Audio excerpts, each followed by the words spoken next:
And welcome, ladies and gentlemen, to Illini Drive on 107.1 WPGU. My name is Nathan DeHaan, here joined with Jake Hasan, Brendyn Jones, Alex Aguilera.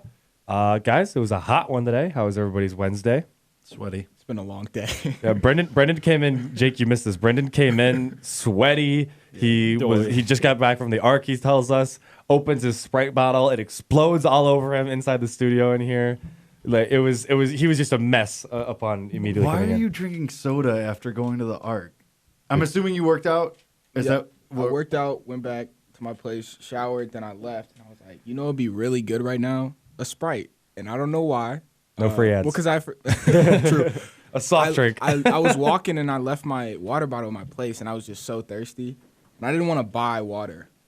I feel that. I really do feel that. I mean, Water's work out, a treat scam. yourself. Isn't it? No, I get Isn't it. it? So I was just like, all Water right, fountains exist. All let me right. get soda, and I got it, and it backfired. Said I got Gatorade. I don't know what I'm doing. So Brendon's all over the place. He just said that so in such a defeat. I'm all over the place. Yeah, no kidding. That's it. Everyone, you said yours was sweaty. Alex, how was your Wednesday? We were talking. You've had a good few weeks. Like you're kind of chilling right now. Yeah, Oh, I've been at ease lately, man. It's been great because last year was hell. All right. So Well, I'm happy that the boys are happy. This program tonight is brought to you by Headline Music App, a new mobile app for iPhone that lets music fans everywhere discover new songs they love. Headline Music is the fastest way for fans to find new music and for artists to gain the exposure they aren't getting from other places. Artists download a 30-second clip to Headline Music and let their fans swipe left or right. This lets the artist know whether or not someone is feeling their song. For more information, visit their website at www.headlinemusicapp.com.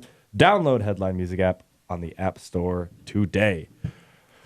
Boys and girls, ladies and gentlemen, we have college football, Illinois college football, to watch this weekend, to talk about today, to debate. Illinois at Minnesota, 2:30 p.m. Central Time in Minneapolis. I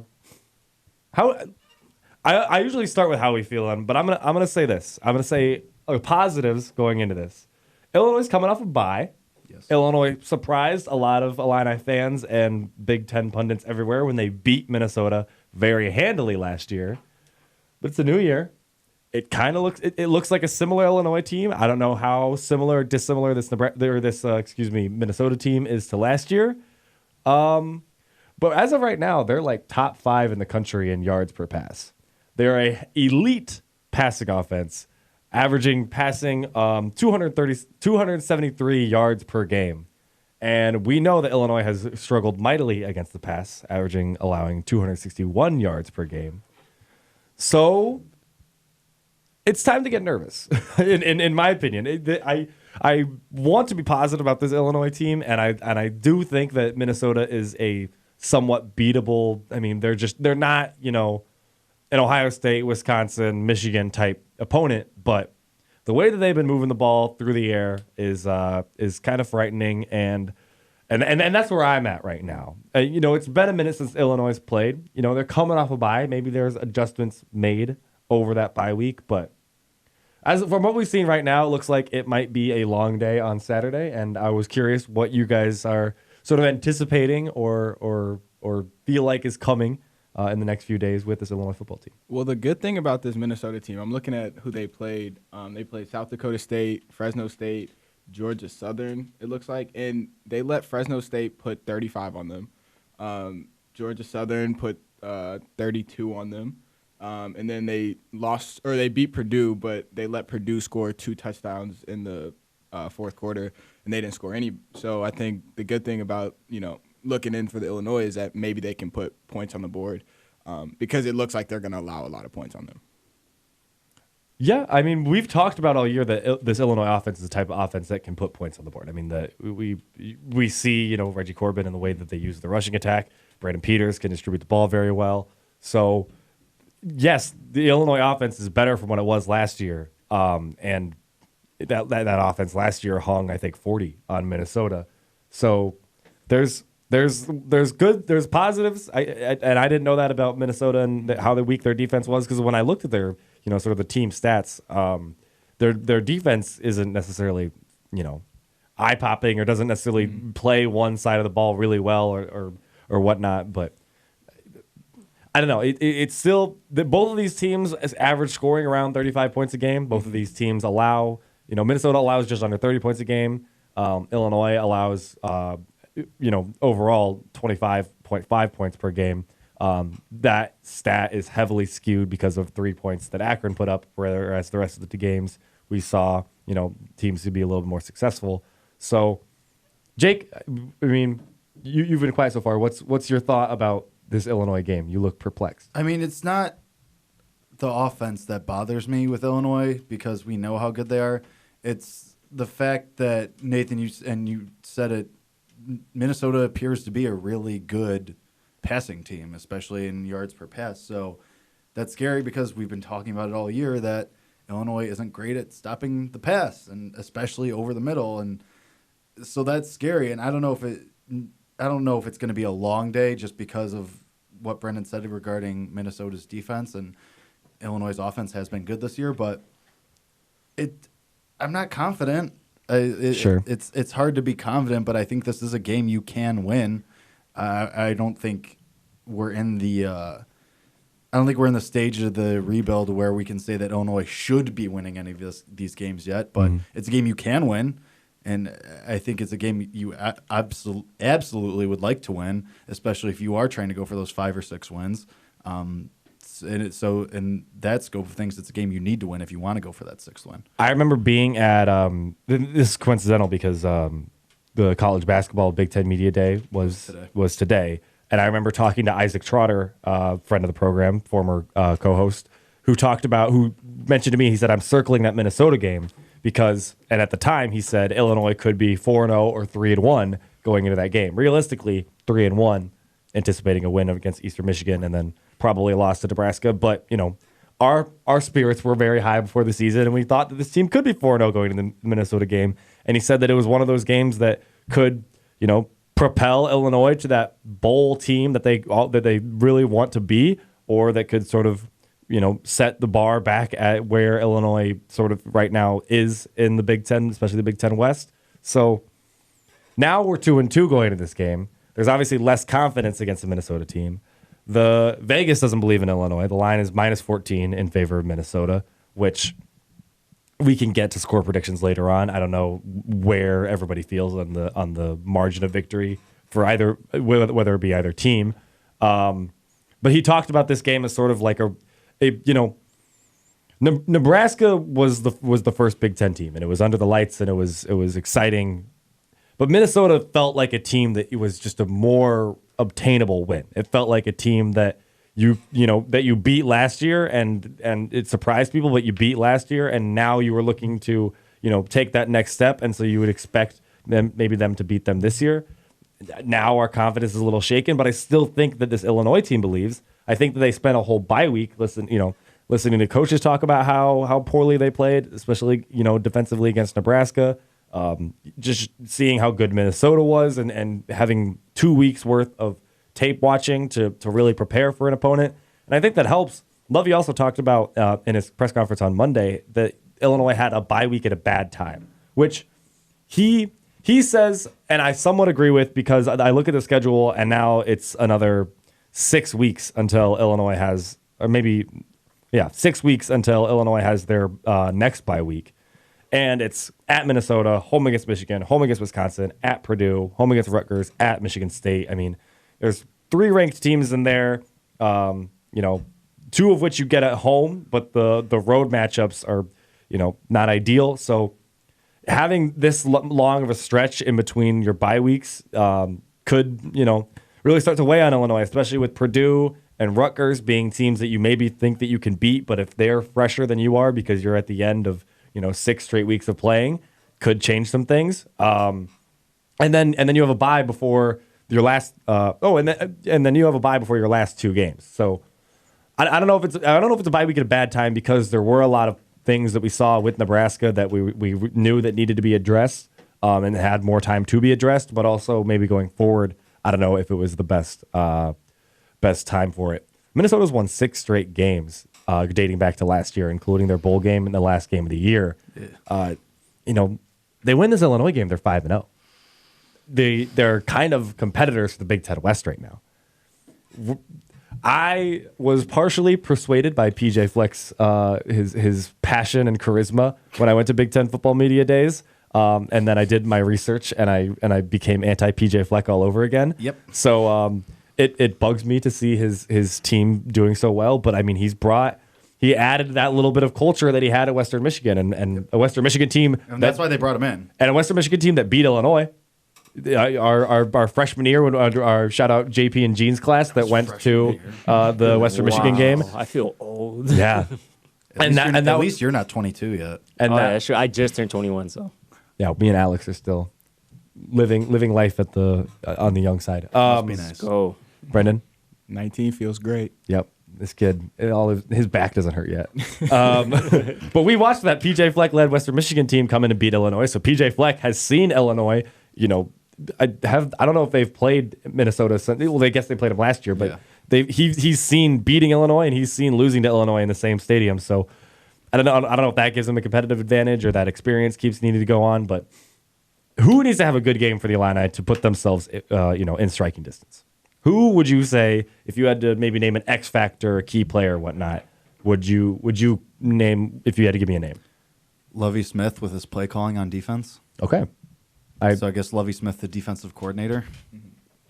What do you want to see from him? Not that we know college defenses the way that Lovie Smith does, but just the not that Illinois has given up a ton of penalties, but at the wrong moments, the penalties at sometimes, and then again, just what Minnesota is, especially with this passing game. You know that they're going to lean on that, especially because they know it's your weakness. So I want to see some kind of game plan, plan for that, do something about that, make something happen. Actually, you don't even have to make something happen. Don't allow them to make something happen. Just be solid. And I mean, we've been saying it all year. Just clean it up. Just be a Big Ten defense. Yeah, for me, it's kind of jumping off of that. The secondary on the defense, we've seen the front seven usually be pretty competitive in these games. And when you have a defensive line, that gets penetration, that gets a good pass rush, it's going to force these teams to pass more. The secondary needs to be there. They need to do their end of the bargain, and if they can do that, maybe this game can be competitive. Alex? I would like to see some better pass coverage from the linebackers. I mean, I know we sort of focus on the secondary a lot, but at the same time, too, I think the linebackers need to do a better job as well, even if it's just those, quick slant routes, that could, if a team like Minnesota is passing the way they are this season, then, they need to step up. Yeah, I hate the whole just keep them in front of you approach because I think that leads to a lot of short passes that just lead to long, really energy-sucking drives. But, I mean, Illinois has been susceptible to big plays that has greatly, I mean, especially that Eastern Michigan game. It was the reason Eastern Michigan was able to, stick with Illinois in the first and then take away from them in the second half was because of big plays. So and of course this is the request from a defense every week is to not only keep them in front of you but also don't let them pick you apart.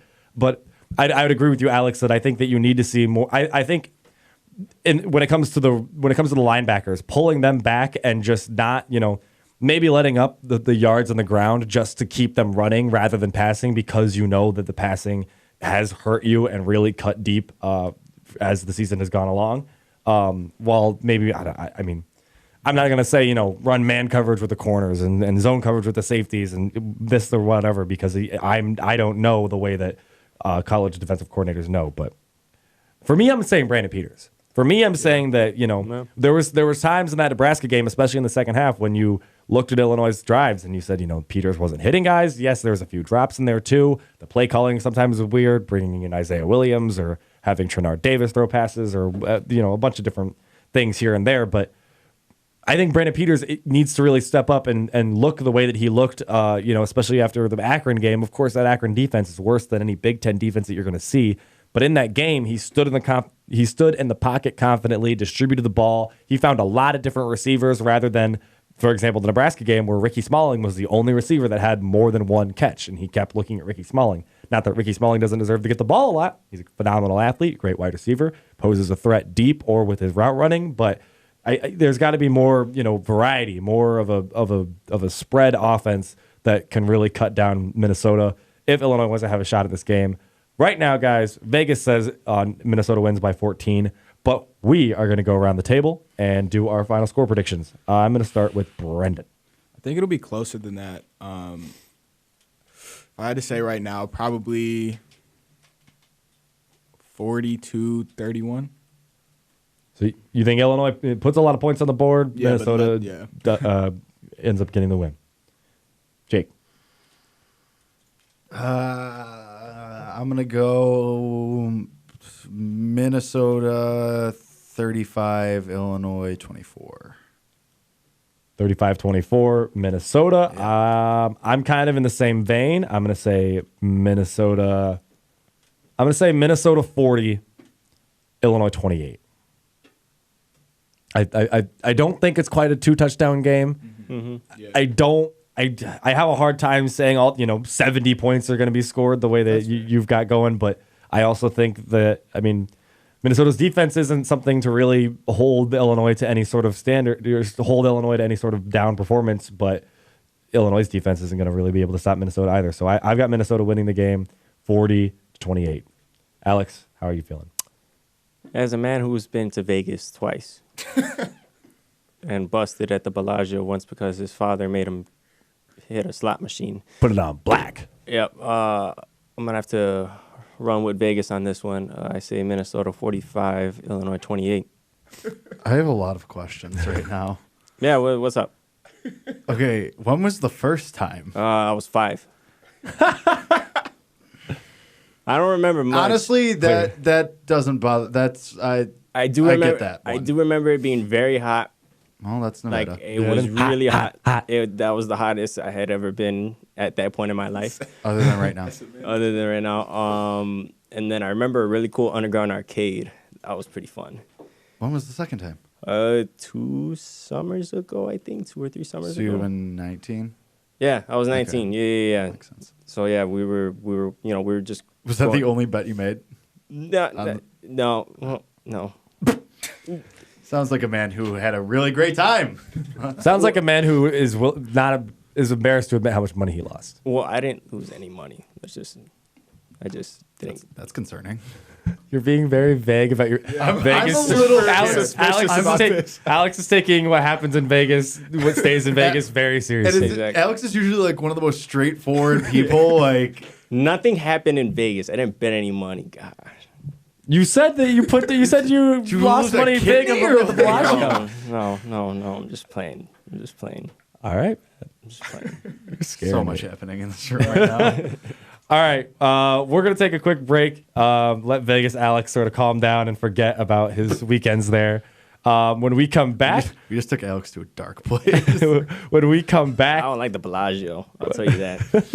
we're going to talk about the NL wildcard game that happened last night. Wild indeed. And then we're also going to do a little bit of a quick preview of the upcoming NFL weekend. So make sure to stick around. Illini Drive is brought to you by University of Illinois Division of Intercollegiate Athletics. FightingIllini.com. Unify, develop, inspire, achieve. We'll be right back.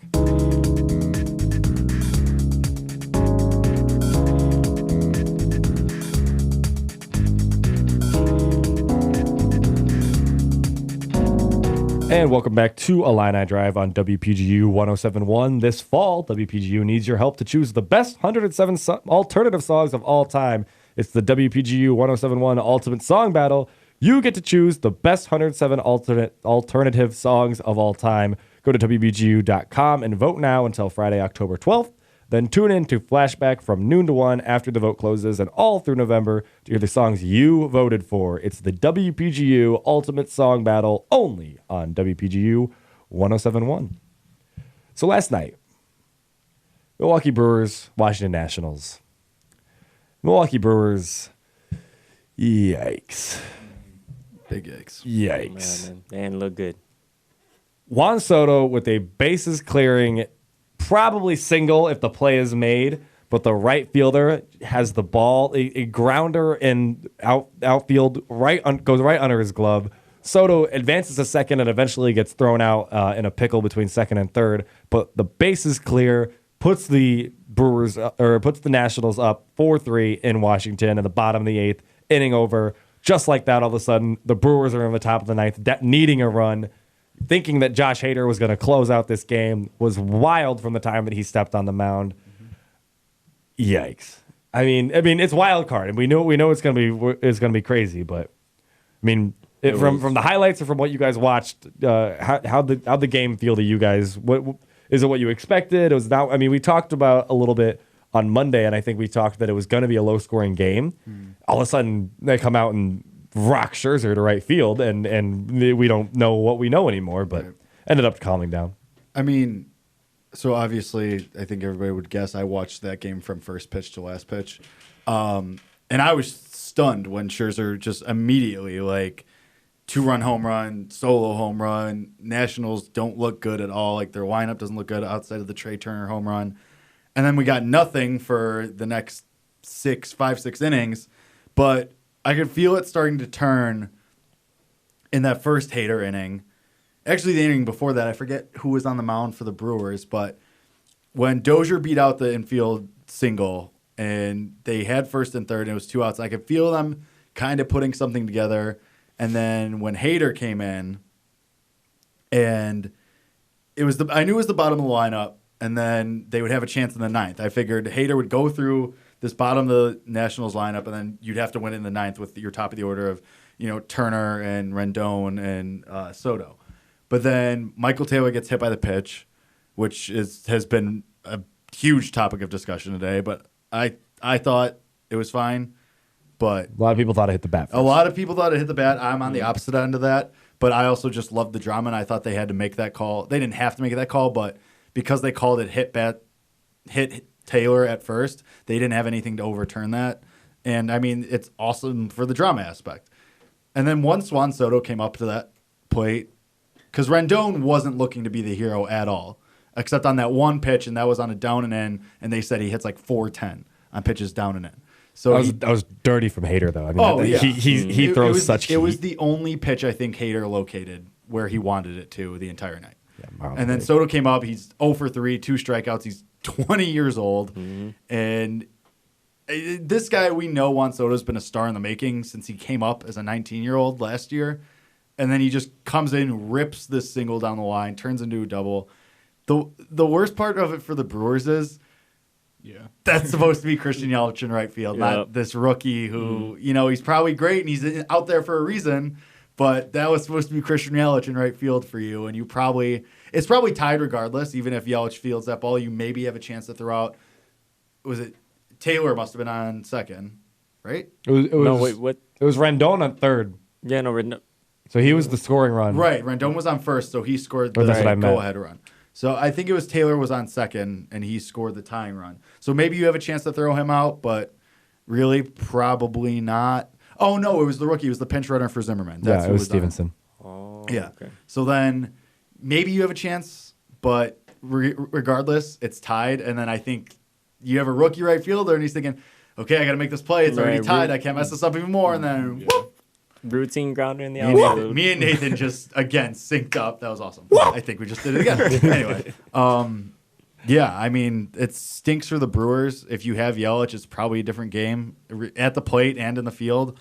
But Steven Strasburg came into that game and just manned up, shut it down. I mean, after Scherzer kind of, it's crazy that we think 3 runs over however many innings for Scherzer is a bad outing. But, I mean, Steven Strasburg came in there and he just locked it down. That dude's going to opt out this year and get paid infinitely more money than he's getting paid right now. You think so? Even with the Nationals trending in the right direction? He'll re-sign with the Nationals, but he's going to opt out and get a bigger contract. It's Scott Boras. That's true.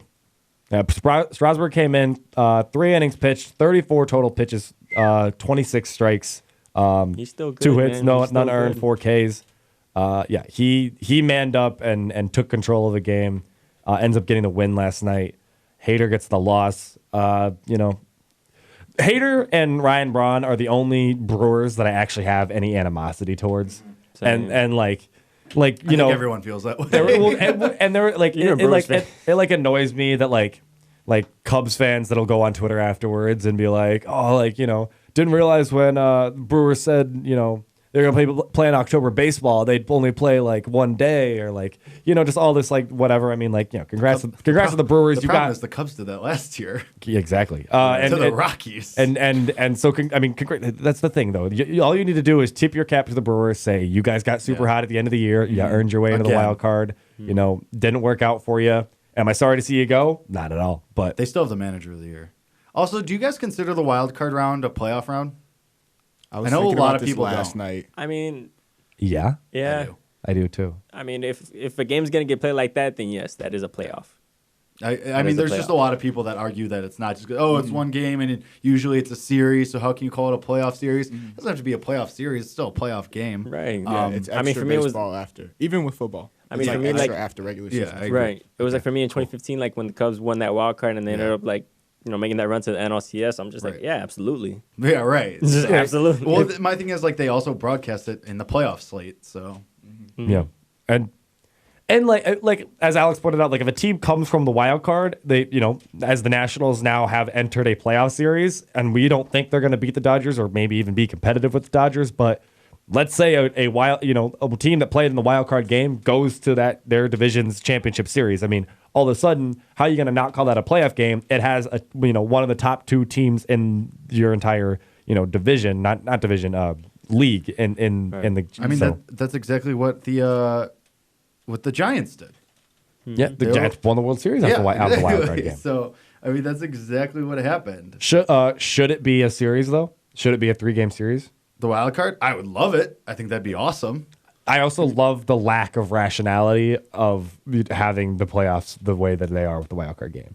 Like, here's a 162 game, regular season, and unlike even the NBA with half as many games, whose first round of games is a 5-game series, a series at all. Let's just make it a game. Let's just have it one game. Whoever won the wild card first spot can host it, and it'll be fun. Just all the marbles on one game, rather out of a league that has a ton of seemingly meaningless games.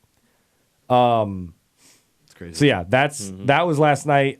Rays and A's tonight on ESPN. First pitch in less than 30 minutes? 30 minutes. 30 minutes. Go A's. excited. Let's go Yep. A's. It's gonna be so weird. Alex's team A's, Jake's team Rays.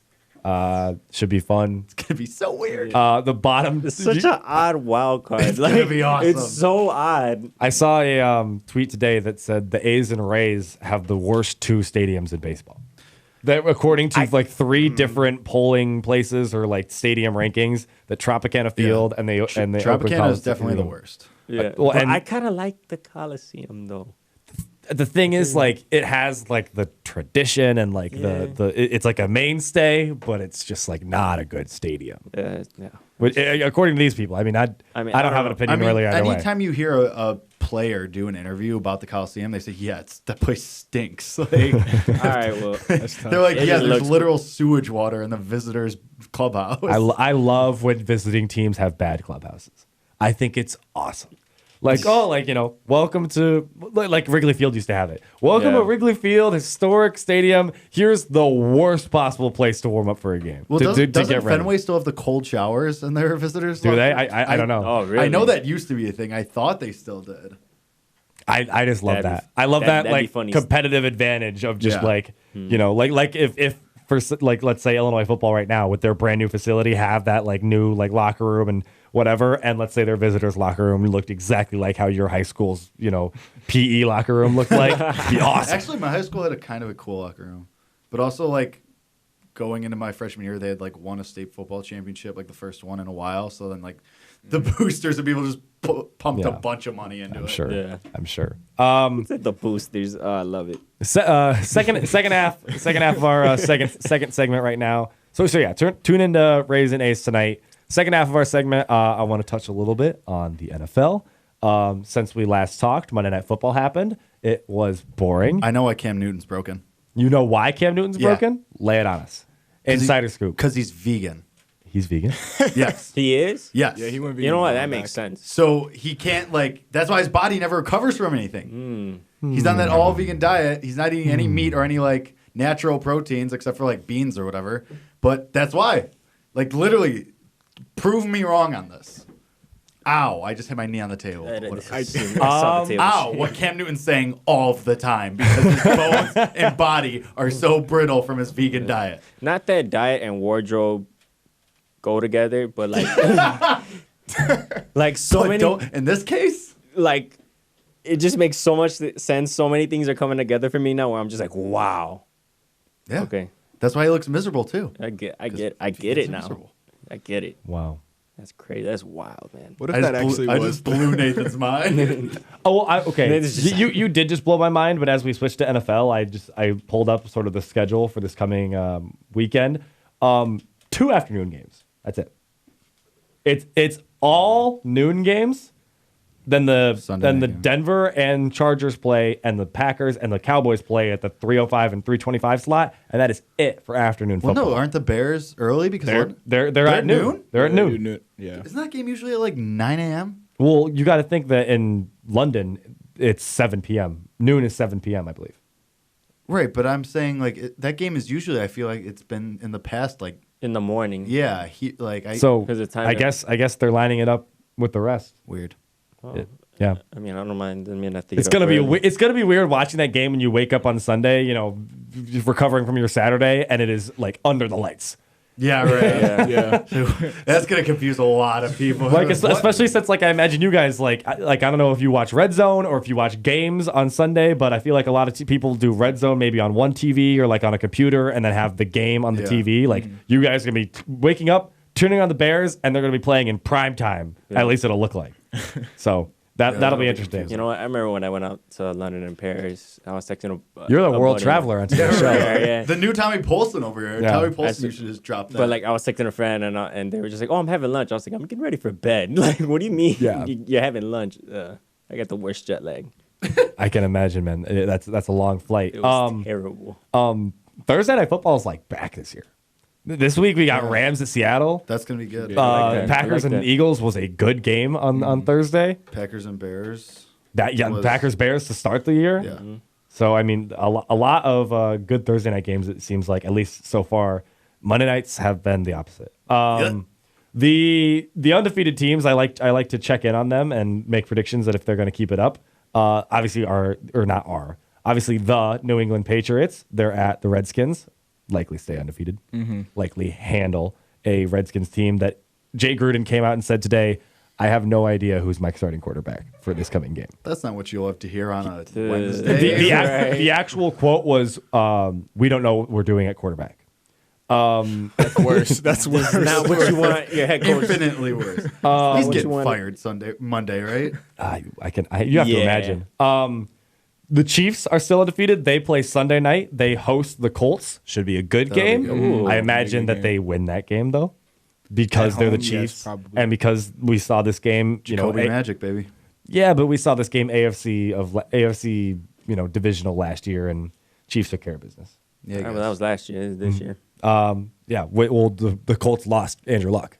Okay. I'll say- But they gained Jacoby Brissett. Kobe, bro. Yeah. If you got a guy named Kobe, like, come on now. That's I mean, fair. Under the lights. You think his nickname is that? You think he ever's like Kobe? I mean, probably not in that way, but He says it under his breath before he like yells He just Kobe talk- when he shoots a paper ball into a trash can, and his friends he are just like, nice. uncorks like a 6-yard pass. He He's gotta be screaming. out there. Man. And then the Niners are still undefeated, coming off a bye. They host the Browns on Monday Night Football. I bet you it was that game. I was gonna say I was kind of talking smack about Monday Night Football so far this year, but I think Browns at Niners will be a pretty solid game. Yeah. It's kind of a prove yourself game from both teams' standpoints. One is to put the Browns over 500 for the first time this year. The other is for the Niners in prime time to remain undefeated. So, all right, I guess it's a good matchup I can get on board with. But we're going to talk a little bit. We're going to talk about the Bears real quickly. Bears are without Trubisky in London versus Gruden's Raiders. Raiders looked pretty good against the Colts last week. They come out with a win at Lucas Oil. I tried to look into it and find like one specific area that they succeeded off of. I mean, Josh Jacobs did better than Marlon Mack, and they have a tight end in Darren Waller, like a really solid tight end who's leading their entire team in receiving yards. My question to you guys, not long term, but as a quarterback right now, would you rather have Derek Carr or Mitch Trubisky? Let's say obviously Trubisky's healthy. No, yeah. Oh, Like- well, when you put it like that, yeah. Like right now, both of them right now. Yes. like in their current state. Like, I'm not talking long term because obviously Trubisky's got Trubisky so helped. many more years. Oh, okay, Yeah. but then yeah. But I'm talking like right now, like for the next, let's say 3-4 years, would you rather have Mitchell Trubisky or Derek Carr? Because I think I take Derek Carr. Man, that's a hard one. Because I I'm- think they both sit at sort of like that 15 to 20 quarterback rate. Yeah. right now. yeah. Yeah, I'm taking Carr. yeah, same. As much as it hurts me to say. I think Carr would do awesome, like with Montgomery and Robinson. Like, Yeah. Ooh, it, man. yeah, it hurts to say, but I Yeah, think when you being objective, Yeah. being an objective journalist, radio host right now, Sure. I think Carr. Because if I told you honestly, I would probably roll with Carr too. Then in that, because yeah. because if I told you that you were a team owner, you're probably sitting there and you're weighing not only like how many more years they have, but the money you're paying them. In which case Trubisky becomes very clear. But the Bears' window is kind of looking like it's right now with this defense, and Clinton Dix I know is on a 1-year deal. I don't know how much longer everybody else's deal on that defense is, but I would just like to say, Carr this season has only had one game in which his rating was under 100, and that was against the Chiefs, which was also his worst game. Like, he has 3 picks this year, and 2 of those came against the Chiefs. But other than that, he beat up the Vikings for 242 yards and 2 touchdowns. He beat up the Colts for 2 touchdowns and 189 yards, and he hung 259 yards and a touchdown on the Broncos. The Broncos have a pretty good defense. Yeah. 3 years ago, he was, kind of contending for like one of those rising quarterback, like Yeah. who's going to be the next like big thing, and then he tore his ACL, I think. Sure. So that's like No, it was a shoulder, wasn't it? Like something. No, Did he have like no. shoulder Knee. surgery? Who was it that started for him? Connor Cook, former Michigan State quarterback. Yeah. I knew who he was once you said the name, but I remember that they had to play that playoff year with Connor Cook. But Brendan's right. Like Derek Carr was Yeah. like seen as the savior for the Raiders. Like Yeah. he took them to their first playoff game in a he had a decade. great year that year. Yeah, yeah. I think even the year after wasn't terrible once he came I back. think they made the playoffs, but he got injured right Right. before, and then they lost that playoff. I think game. Cook played like Yeah. week 17, and then he had to Yeah. play the divisional matchup. tough. which I think was against the Bengals, if I'm not. Wow. I don't know who. Yeah. Bengals. Interesting. All right. So after all that heap of praise towards Derek Carr, Bears still win this game, right? Yes. Yeah. Yep. Yeah. I don't. Yeah, I don't think the Chase Raiders- Daniel or not? I mean, Yeah, I mean, Khalil Mack's having at least one defensive score. All right. You heard it here first. that'd be wonderful to see. I mean, he's just been making comments Yeah. all week Right. about the Raiders. Yeah. I mean, yeah, You should be that revenge nonchalant. game will be will be a lot of fun, and he's still got mad respect for Derek Carr too, which I No, which yeah, I we're like. homies. It's Yeah. good to see. Packers Cowboys. I'm nervous about. Well, I mean, it's at Dallas, and Devontae Adams doesn't look like he's going to play, but there's some Dallas is kind of beat up too. And Dallas is looking to rebound from that New Orleans loss too. This is true. With that, we're going to head to our final break of the show. When we come back, we're going to talk a little bit about. We're going to talk politics in a sports way. This program tonight is brought to you by Headline Music App. Finding new music on Headline Music App is as fast and easy as swiping left or right on songs you like or dislike. Be the first to discover new bands before they become the next big thing. Just download the Headline Music App now on the App Store and start App Store. swiping. App Stick with us. Store. We'll App be Store. right back.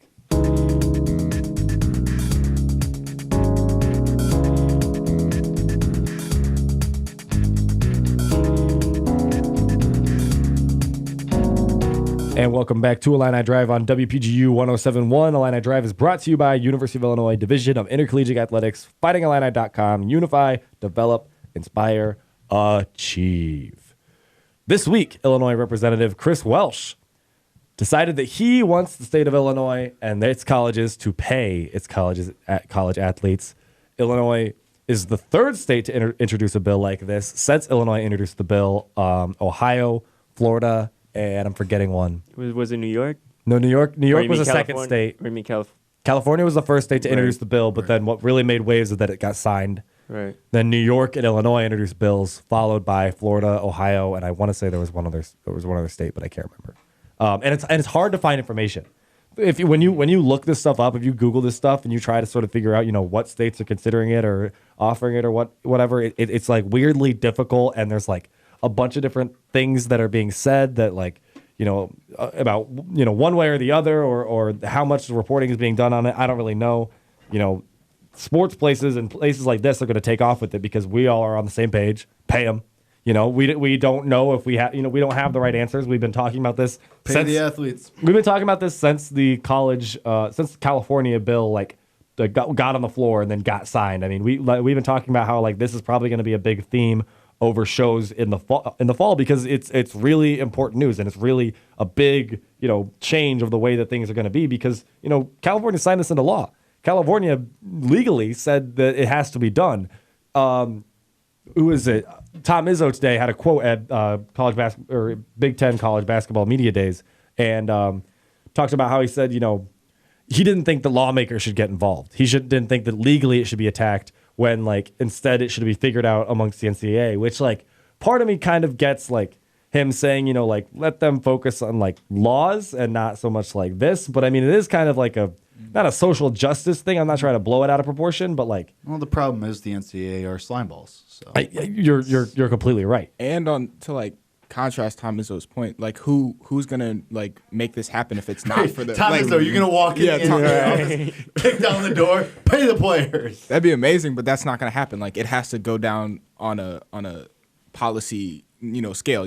Yeah. I agree that for change to be accomplished and for it to come about, it can't just be colleges and conferences arguing to the large entity of the NCAA that this needs to get done. It needs to happen from outside and, sorry, but more powerful sources to say, listen, like, you need to start doing this because, like, all they're saying is to earn money off their images, names, and likeness. They're not saying, you know, to give them, you know, cars and all this, like, huge salaries or whatever, because it's just the fact that the NCAA and colleges and athletic programs make so much money off of these athletes that put in, you know, the how hard it is to be a college athlete in general, to balance practice and recovery and school and traveling for games and dealing with media and all of those things on top of, you know, just being a college student and living life and wanting to be social and do things with your friends. I mean, there's all that stress that already goes into it, and the least that you can do is put a little extra money in their pocket for all that they do for their university by playing these sports for them. So the thing is, like, lawmakers would have to get involved at some point anyway because it's money, and paying people is a government thing. Like, and it's like to I mean, I'm not. No, you're right. I've never claimed to be like an economics guy, but I'm pretty sure that's how that works. Oh, and then too, it's like this has been a debate going on for how long? Like, did you really expect the NCAA or schools to do something? I mean, if it hasn't happened at this point, what makes you think that they're gonna? Yeah, no, the NCAA has been so clear that they do not want to pay college athletes, and they even when California proposed this bill when it first got they're over here trying to appeal. Like, they're trying to, like. It took them 3 seconds to say we don't like this. Goofy, but my question is, would athletes have to fill out tax forms? Probably. Yeah. Interesting. Tax forms stink. I mean, if we got to do it, like, that's dude, I'm always so concerned that I'm going to mess something up and then the IRS just get kicked down my door like that I filled out the wrong thing, and it's just like, because that's something I would do. I feel that. You know what? I called my mom when I first filled out my tax. I called my mom. I'm a TurboTax guy. Like, not like I don't have, like, an account or, like, anywhere that I go. Right. Really? I don't even. For me, it's just kind of like, okay, these are boxes that I need to fill in, and I think I'm doing this to the best of my knowledge. And each year, I've been lucky enough to get money back, which I don't know what that says about me, the jobs that I have or how much I'm making, because I don't understand taxes in any capacity. My cousin does all our taxes, so it's like. That's helpful. Yeah, I'm with Alex, bro. Shout out my mom. She always be helping me with my taxes. Good on her. My mom just doesn't even ask me anymore. She just knows that I'm like, yeah, I'll get around to it, and then it just never happens. So. And then again, I get dragged down in chains by the IRS. So you're one of those, like, August taxpayers instead of April taxpayers that. Yeah, I mean, since my mom's doing it, that's fair. It's done in April, but shout out to the moms. Shout out me being the only person in this room that does his own taxes. The internet does your taxes for you. All right, well, the internet does your taxes for you too. It's just you're having somebody put that info in for you. Listen, get out of here with your logic and facts. Away from taxes and back to the story at hand. Anthony Gonzalez, a U.S. representative from Ohio, is planning to propose this type of bill to Congress in the coming weeks to try to take this to a national level, not taking the power out of the hands of the states, but going from, California all of a sudden having every single college having the colleges that athletes want to go to so that they can make money off their images, names, and likeness, to colleges everywhere and universities everywhere being required to, in some standard and in some facet, pay the college athletes, which is great to see too, because I would hate for states to hold back on doing this and waiting and seeing how California does, just because. One, I think it would benefit California schools a lot, and not that I'm against, California schools, but, I'm a biased Illinois guy, and I would like to see an even playing field for everywhere, especially since, our Illinois football team could use recruits, and if we lose them to, Cal Berkeley because they can pay them, then I would hate to see that. But I mean, mainly because this should be everywhere, and it shouldn't just be in one state, and it shouldn't be like a trial experiment, because, that could.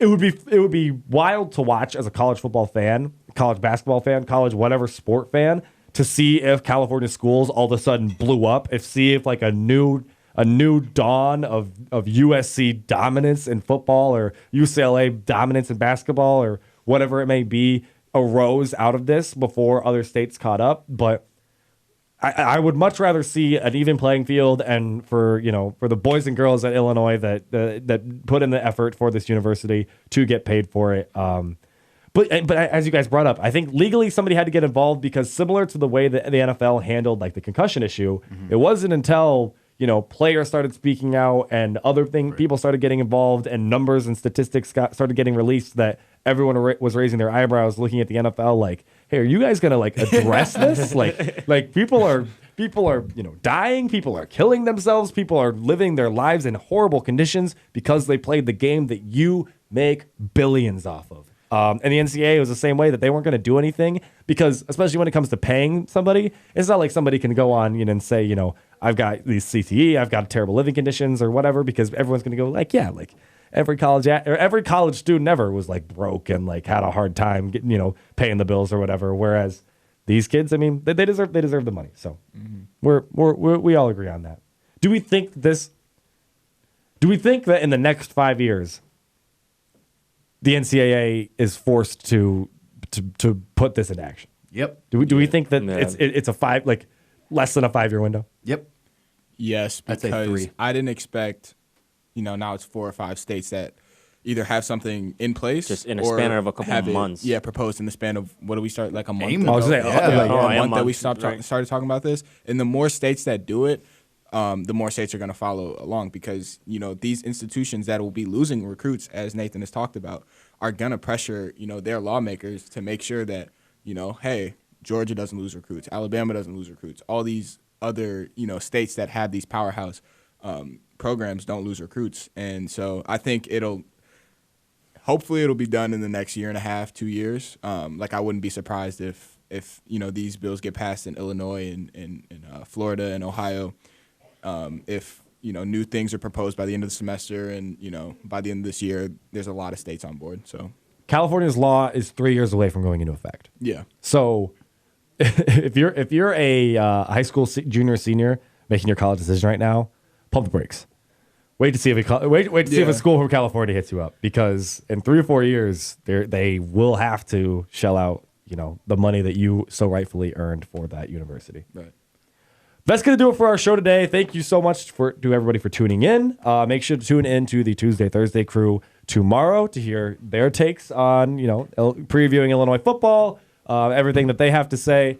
It's been a lot of fun, though, today. Try to stay cool out there on behalf of the whole crew. Alex, Brendyn, Jake, and Nathan. Thanks for hanging out. Alex, hit the music.